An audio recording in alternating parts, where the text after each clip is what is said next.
ახლა იაგო ხუჩიასთან საუბრობდით იმაზე, რომ უნდათ თუ არა ჩვენს თქვათ, ასე ვთქვათ, პარტნიორებს, იმ ქვეყნებს, საიდანაც გვესმის ხოლმე კრიტიკა, რომ საქართველო ჩართულიყო ომში. იაგო ხუჩიამ თქვა, რომ მტკიცებულებები ვერ დადო საქართველოს ხელისუფლებამო. თქვენ რა პასუხი გაქვთ ამაზე?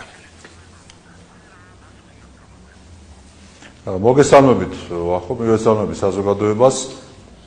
მე არ მგონია, რომ ხა საზოგადოების საღად მოაზროვნე ნაწილს კიდევ ქონდეს კითხვის ნიშნები მასთან დაკავშირებით, რომ თქვა საქართველოსთან მიმართებაში პირდაპირ ინტერესი არსებობდა და ჯერჯერობით სამწუხაროდ არსებობს მეორე ფრონტთან დაკავშირებით, ასევე ხელისუფლების უკანონო შეცვლასთან დაკავშირებით. სხვა ყველაფერს ლოგიკურ მსჯელობას რომ თავი დავანებოთ, მათივე განცხადებებია, პირდაპირ განცხადებები, რავი, რა მტკიცებულება უნდა დაიდოს, როცა უკრაინის ხელისუფლების ჩამწკრივებული ყველა თანამდებობის პირი არსებული თუ უკვე წასული თანამდებობიდან პირდაპირ გვეუბნებოდა, რომ კურდღლები ხართო ვერ იწყებთ ომსო. თქვენ არა ხართ ის მთავრობაო, არისტოვიჩო პირდაპირ განაცხადა პრეზიდენტის მრჩეველმა, რომ ომი დაიწყოთო და მოვა აგერ სააკაშვილი, რომელიც დაიწყებს ომსო. პირდაპირ ციტირებ მის სიტყვებს. აგერ გონჩარეკომ გითხრა, რომ დეპუტატი არის საკანონმდებლო ორგანოზე უკრაინაში, რომ მეორე ფრონტი უნდა გახსნათო. აგერ აქაურმა NGO სექტორის წარმომადგენელმა საერთაშორისო გამჭვირვალობის ხელმძღვანელმა პირდაპირ თქვა, რომ ეხლა გამოჩნდაო რაღაც შესაძლებლობის ფანჯარაო და ჩვენ უნდა აფხაზეთში შევიდეთო.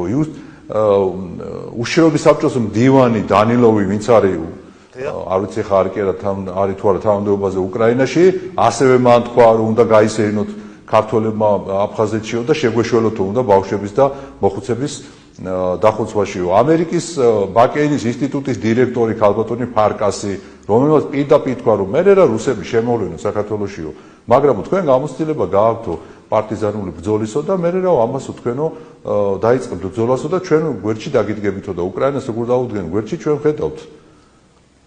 და უამრავია ასეთი მაგალითი. აქაური ეგრეთ წოდებული ნაცმოძრაობის ყოფილი თუ რა ვიცი არსებული წევრები უგულავიდან დაწყებული, ჭიაბერაშვილი დამთავრებული, უსუფაშვილით გაგრძელებული, ყველა მაგას ამბობდა, დიახ, ომი გვინდა, დიახ, გჭირდება ომი და ასე შემდგომ. ამაზე მეტი მტკიცებულებები რა უნდა დაიდოს.